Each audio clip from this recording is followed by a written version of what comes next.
കോട്ടയത്ത് BDJSന്റെ കടന്നുവരവ് CPIM-ന് തിരിച്ചടിയായെന്ന് മന്ത്രി VN വാസവൻ.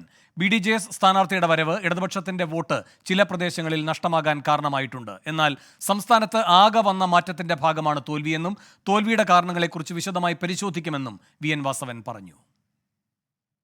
കോട്ടയത്ത് LDF-ന് വലിയൊരു തിരിച്ചടി ഉണ്ടായിട്ടുണ്ട്. ഏതായാലും മന്ത്രി VN വാസവൻ തന്നെ നമ്മളോടൊപ്പം ചേരുകയാണ്. ഈ ഒരു തെരഞ്ഞെടുപ്പ് തോൽവിയെ എങ്ങനെയാണ് LDF വിലയിരുത്തുന്നത്? എങ്ങനെയാണ് അതിനെ നോക്കി? തെരഞ്ഞെടുപ്പിലെ ജനവിധി ഞങ്ങൾ മാനിക്കുന്നു.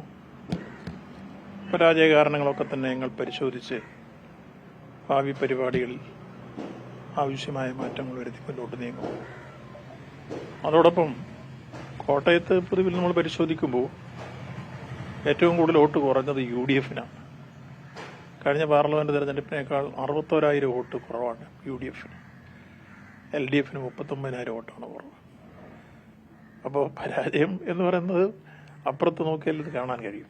അതുകൊണ്ട് വോട്ട് കുറവ് സംഭവിച്ചിട്ടുള്ളത് പൊതുവിൽ കേരളത്തിലെടുക്കുമ്പോൾ UDF-ന് 5% വോട്ട് കുറഞ്ഞിട്ടുണ്ട്. ഞങ്ങൾക്ക് 1% വോട്ടാണ് കുറഞ്ഞിട്ടുള്ളത്. കോട്ടയത്ത് അതനുസരിച്ച് പരിശോധിക്കുമ്പോൾ UDF-നാണ് വോട്ട് കൂടുതൽ കുറഞ്ഞിരിക്കുന്നത്. LDF-ന് അതിൽ കുറവാണ്. കുറവ് വന്നത് എന്തുകൊണ്ടെന്നുള്ള കാര്യം പരിശോധിക്കും, മറ്റു കാര്യങ്ങളിലേക്ക് വരും. ഇത്തവണ കേരള കോൺഗ്രസ് M LDF നിന്നാണ് മത്സരിച്ചത്. കഴിഞ്ഞ തവണ എതിർപക്ഷത്തായിരുന്നു. പക്ഷേ ഇത്തവണ കഴിഞ്ഞ തവണ താങ്കൾക്ക് ലഭിച്ച അത്രയും വോട്ട് പോലും കേരള കോൺഗ്രസിന് ലഭിച്ചില്ല എന്നൊരു ആക്ഷേപമാണ് ഇന്നലെ UDF നേതാക്കൾ മുന്നോട്ട് വെച്ചത്. അതിനുള്ള കാരണം സാധാരണ അങ്ങനെ കേരള കോൺഗ്രസ് വരുമ്പോൾ വോട്ട് കൂടേണ്ടതല്ലേ എന്നൊരു ചോദ്യമാണ് ഉന്നയിക്കുന്നത്. VN വാസവന് ലഭിച്ച വോട്ട് പോലും ലഭിക്കില്ല എന്ന് ഒരു ആക്ഷേപം ഉന്നയിക്കുമ്പോൾ ആ ഒരു ആരോപണത്തേക്ക് എങ്ങനെയാണ് നോക്കിക്കാണുന്നത്? അതുകൊണ്ടല്ല ഇവിടെ കോട്ടയത്ത് BDJS-ന്റെ സ്ഥാനാർത്ഥി വന്നു എന്നുള്ളതൊരു ഘടകമാണ്. അത് ചില പ്രദേശങ്ങളിൽ ഇടതുപക്ഷ ജനാധിപത്യത്തിന്റെ വോട്ടിൽ ഒരു നേരിയ അംശം നഷ്ടപ്പെട്ടിട്ടുണ്ട്. അത് ഞങ്ങൾ കാണാതിരിക്കുന്നില്ല.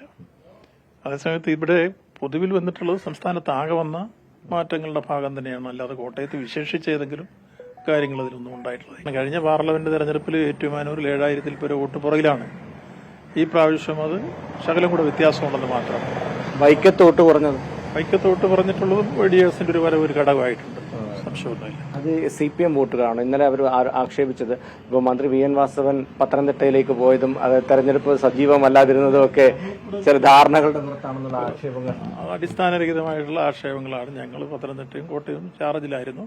ഈ രണ്ടു സ്ഥലത്ത് ഒരേപോലെ തന്നെ മുഴുവൻ സമയങ്ങളും കേന്ദ്രീകരിച്ച് പ്രവർത്തിച്ചത് അവർക്ക് തന്നെ അറിയാം. അങ്ങനെ ആക്ഷേപം കേരള കോൺഗ്രസ്സുകാർക്കില്ലല്ലോ. അത് മറ്റേ UDF ഉയർത്തുന്ന രാഷ്ട്രീയ അപവാദങ്ങളാണ്. അതിനപ്പുറത്ത് അതിനെക്കുറിച്ച് വെറുതെ പറയാനല്ല. എന്തായാലും ആ തോൽവിയെ കുറിച്ച് വിശദമായിട്ടുള്ള പരിശോധനകൾ നടക്കുമെന്ന് തന്നെയാണ് മന്ത്രി VN വാസവൻ പറഞ്ഞു വെക്കുന്നത്. ക്യാമറ പേഴ്സൺ പ്രശാന്തിനൊപ്പം ടോബി ജോൺസൺ, 24. കൂടുതൽ വിവരങ്ങളുമായി കോട്ടയത്ത് നിന്ന് തത്സമയം ചേരുന്നുണ്ട് ടോബി. VN വാസവൻ വലിയ പ്രതിരോധത്തിലാണ്. വാസവനെതിരെ തന്നെ വിമർശനങ്ങൾ ഉണ്ടായിട്ടുണ്ട്. അതെല്ലാം ഇപ്പോൾ BDJS വോട്ട് പിടിച്ചു എന്ന് പറഞ്ഞ് തലയൂരാനുള്ള ഒരു പ്രതികരണമാണോ വാസവൻ നടത്തുന്നത്?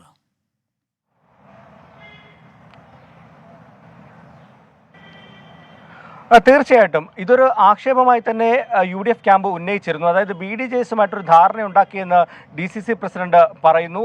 എന്നാൽ അതിനപ്പുറത്തേക്ക് ഇന്നലെ മാധ്യമങ്ങളെ കണ്ട തിരുവഞ്ചൂർ രാധാകൃഷ്ണൻ പറഞ്ഞത് CPM അണികളുടെ വോട്ടുകൾ എവിടെ പോയി എന്നൊരു ചോദ്യമാണ് അവർ ഉന്നയിക്കുന്നത്. പ്രത്യേകിച്ചും വൈക്കത്തും ഏറ്റുമാനൂരും എന്താണ് സംഭവിച്ചത്? LDF-ന്റെ ശക്തി കേന്ദ്രമാണ് ഈ രണ്ട് പ്രദേശങ്ങൾ. അവിടെ നിർണായകമായിട്ടുള്ള ഒരു മാറ്റം ഉണ്ടാകും, ഒരു തിരിച്ചുവരവ് ഉണ്ടാകുമെന്ന് പ്രതീക്ഷിച്ചിരുന്നു LDF. അല്ലെങ്കിൽ ഒരു വിജയത്തിലേക്ക് പോകുമ്പോൾ ഏറ്റവും കൂടുതൽ ഗുണം ചെയ്യുന്നത് ഈ രണ്ട് നിയോജക മണ്ഡലങ്ങളായിരുന്നു. പക്ഷേ വൈക്കത്ത് 29,000 വോട്ടിന് CK ആശ ജയിച്ചെടുത്ത് വെറും 5,000 വോട്ടിന്റെ ഭൂരിപക്ഷം മാത്രമാണ് തോമസ് ചാഴികാടന് നേടാൻ സാധിച്ചത്. വൈക്കത്ത് മാത്രമാണ് ഒരു ഭൂരിപക്ഷത്തിലേക്ക് എത്താൻ സാധിച്ചത്. ഏറ്റുമാനൂരിലെ സ്ഥിതി പഴയതുപോലെ തന്നെയായിരുന്നു. അതായത് കഴിഞ്ഞ ലോക്സഭയിൽ ലഭിച്ച വോട്ടിനേക്കാൾ അല്പം കൂടി കൂടുതൽ വോട്ട് UDF-ന് കിട്ടുന്നു. അപ്പോൾ ഈ ഏറ്റുമാനൂർ അടക്കമുള്ള പ്രദേശങ്ങളിൽ വലിയ തിരിച്ചടി ഉണ്ടാകുന്നു. CPM-ന് വോട്ട് പ്രതീക്ഷിച്ചിരുന്ന പല പോക്കറ്റുകളിൽ നിന്നും വലിയ രീതിയിൽ വോട്ട് ചോർന്നു എന്നുള്ളൊരു ആക്ഷേപമാണ് UDF ഉന്നയിക്കുന്നത്. അതുകൊണ്ട് തന്നെയാണ് VN വാസവൻ കൂടുതൽ പ്രതിരോധത്തിലേക്ക് പോകുന്നത്. മറ്റൊരു കാര്യം, തെരഞ്ഞെടുപ്പിന്റെ ഘട്ടങ്ങളിൽ VN വാസവൻ സജീവമല്ലായിരുന്നു എന്നുള്ളൊരു ആക്ഷേപം UDF നേരത്തെ തന്നെ ഉന്നയിച്ചതാണ്. കൊട്ടിക്കലാശത്തിന്റെ സമയത്ത് പോലും സ്ഥാനാർത്ഥിക്കൊപ്പം VN വാസവൻ എത്തിയില്ല എന്നൊരു ആക്ഷേപം UDF ഉന്നയിച്ചിരുന്നു. ഇതെല്ലാം കൂട്ടി വായിക്കുമ്പോൾ CPM ഇതിന് ഉത്തരം നൽകണം, അല്ലെങ്കിൽ LDF കൃത്യമായൊരു മറുപടി പറയണമെന്നാണ് ഇന്നലെ UDF പറഞ്ഞത്.